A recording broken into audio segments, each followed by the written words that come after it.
My name is Evelyn Carter. I'm 68 years old, and I built Carter and Bly from the ground up in a one-car garage in San Diego with nothing but a coffee machine, a broken laptop, and a heart full of grief. My husband had just passed, and starting a company wasn't the plan. Surviving was. I didn't have investors or connections. What I had was a need to prove to myself that my life wasn't over just because he was gone. I poured every sleepless night and tear-stained morning into building something real. Carter and Bly was never just a tech firm. It became a movement.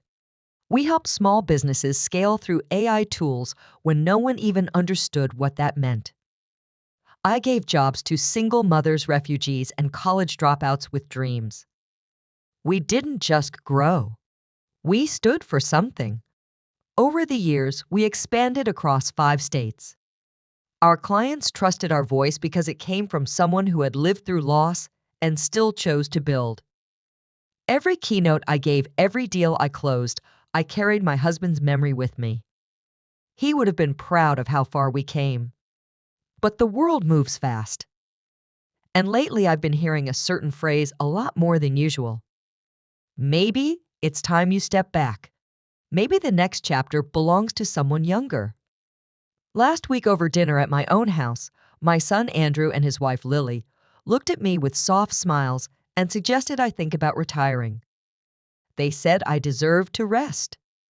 But something in the way they said it didn't sit right. They said it with such warmth I almost cried. Andrew reached across the table, placed his hand gently over mine, and told me it was time I started enjoying the life I built. Lily chimed in with a smile, saying how the company would always be my legacy, no matter who sat in the chair. At first, I resisted. Not because I didn't trust them, but because Carter and Bly had been my home longer than any place I'd ever lived. But then, Andrew said something that broke through my walls. He said I'd spent decades building for others, and now they wanted to build space for me to rest, to breathe, to just be mom. They showed me a plan, a well-crafted step-by-step outline of how the transition would unfold. I'd still be involved in key decisions, they promised. I could stay on the board, give final input, mentor the new hires. I wouldn't be gone, just gently in the background. And honestly, it sounded lovely. I imagined sleeping in without guilt. Afternoons at the botanical gardens. More time with my granddaughter, less time on red-eye flights and investor calls. I started to believe it was the right choice. That maybe I had done enough. That maybe it was okay to let go. We celebrated that night. Andrew brought champagne. Lily made her famous lemon risotto. They toasted to me, to legacy, to family. And for the first time in a long time, I felt deeply at peace. I believed every word they said. I started stepping back. Slowly. I handed over my daily reports. I let them lead meetings. I let myself be guided, supported, trusted. They made decisions without me, and I assumed it was part of their growth. I wanted them to shine.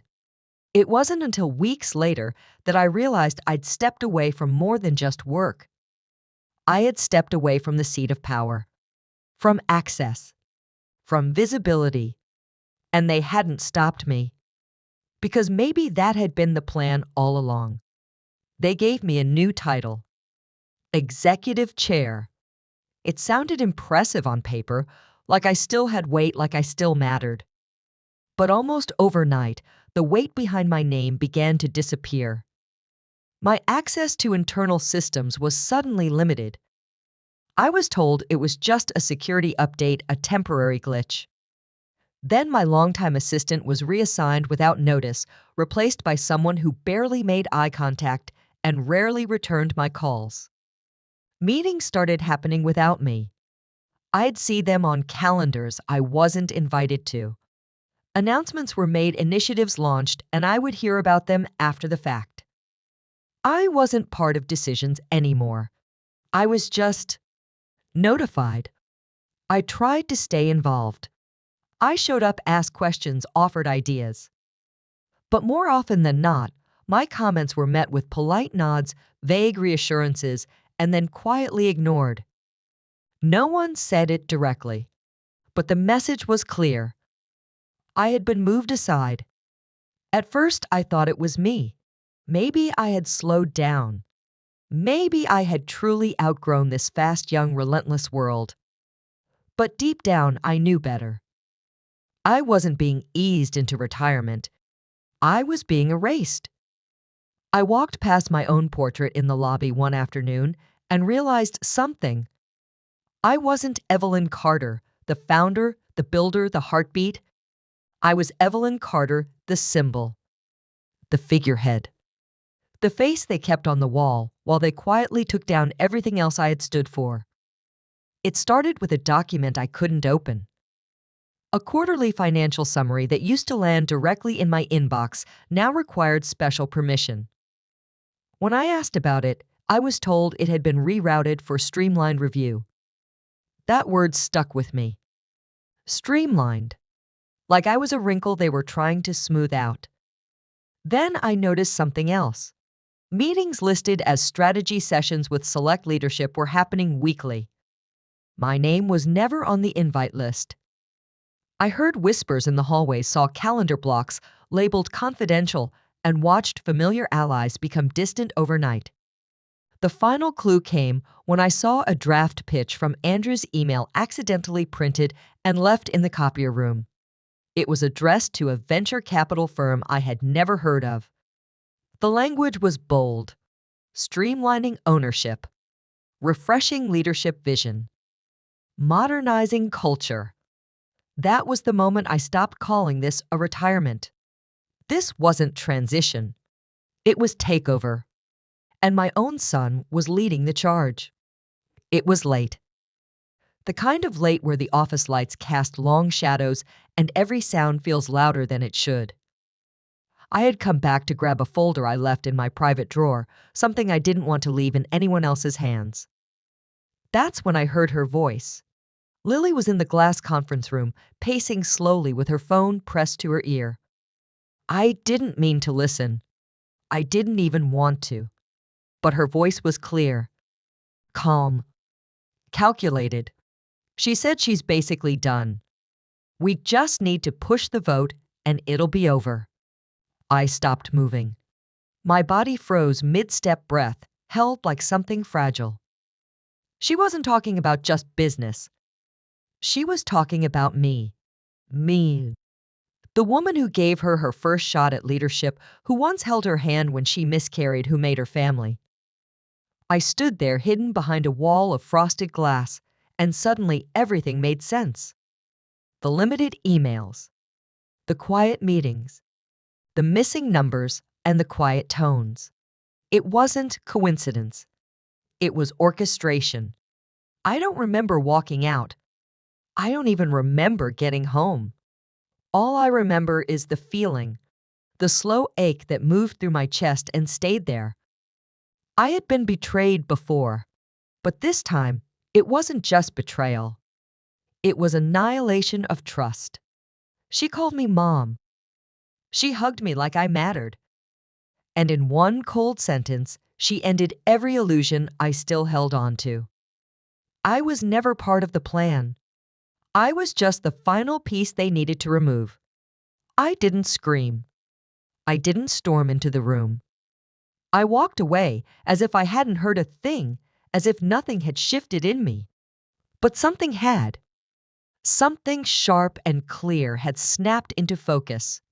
That night, I took out the small recorder I kept in my bag, the one I used during board sessions when minutes got messy. I uploaded Lily's voice, every word, into my personal archive. Then I started digging.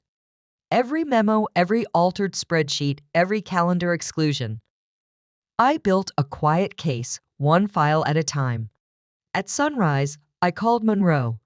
She wasn't just a lawyer. She had been with me since the early years, the kind of woman who read contracts like poetry and fought with the precision of a scalpel. I told her everything. She didn't gasp. She simply said, "I've got you." That's when I knew I had shifted. I was no longer the woman being pushed out. I was the woman drawing her own map back in. And this time, I wasn't going to knock. I was going to walk through the door they thought they'd locked. They thought I wouldn't show. The agenda was clear: a special vote to confirm new leadership and restructure the executive board. They planned to do it cleanly, quietly, without fuss.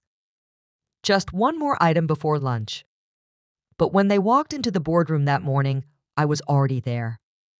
Monroe sat beside me, her briefcase open. A representative from our external audit firm stood at the end of the table, and next to him, a quiet man from corporate affairs. No one spoke at first. Andrew's face dropped. Lily froze in place. I didn't raise my voice.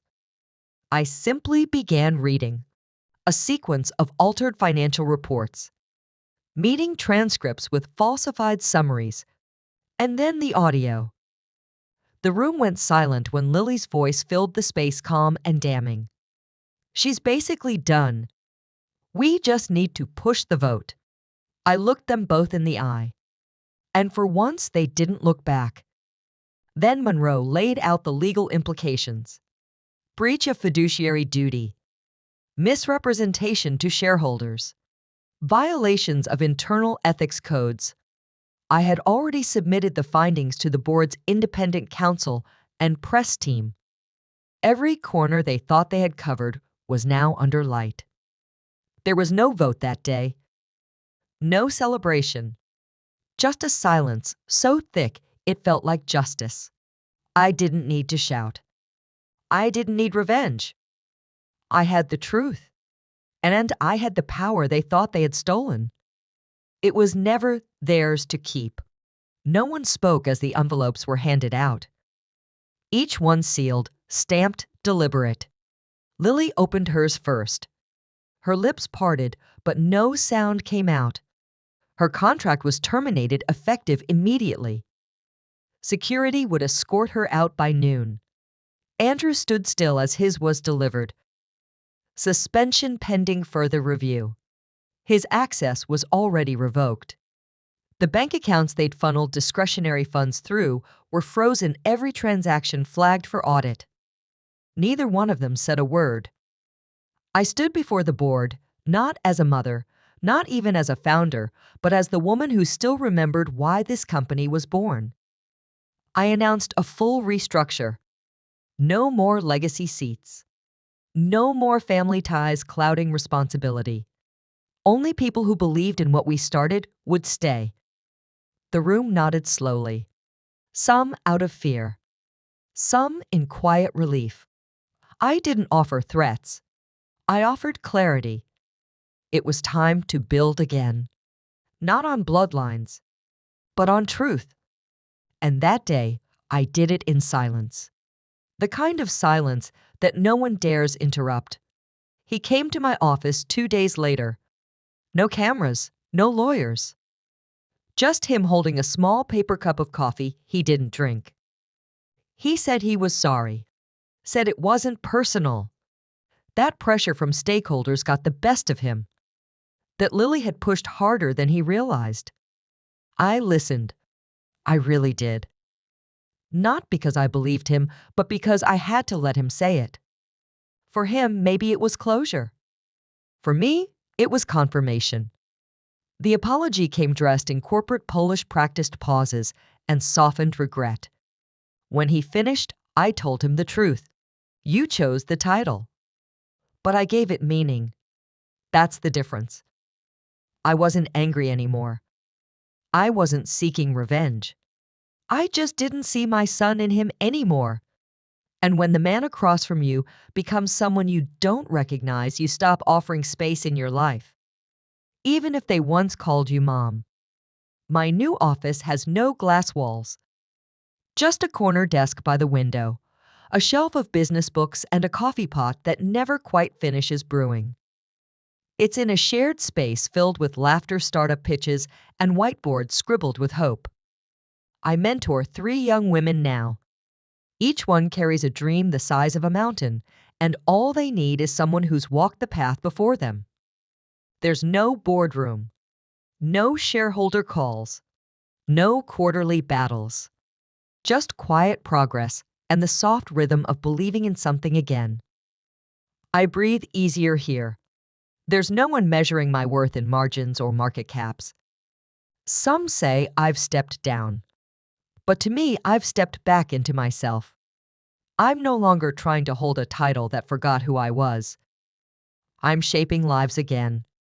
And this time, the legacy is carried in conversations, not contracts. The light outside my window hits my desk around 3 p.m. That's when I know I made the right choice. To every woman who's ever been asked to step aside, to shrink, to make room for someone less deserving, but more entitled, I see you. I've been you. They call it retirement. They call it succession. They call it evolution. But sometimes what they really mean is erasure. Quiet. Compliant. Forgotten. But here's what I've learned. You don't have to shout to be powerful. You don't have to fight with fists to win. You can sharpen your mind, gather your facts, know your truth. And when the time comes, you move with precision. Because silence isn't surrender. It's strategy, if you use it wisely. They think we're soft because we choose kindness. They think we're done because we step back. But the truth is, we've just stopped entertaining the noise. Our strength is in what we build, not what we tear down. And our legacy isn't defined by position. It's defined by impact. So if they've tried to write you off, let them. Just make sure you're still holding the pen. Because when you write your comeback,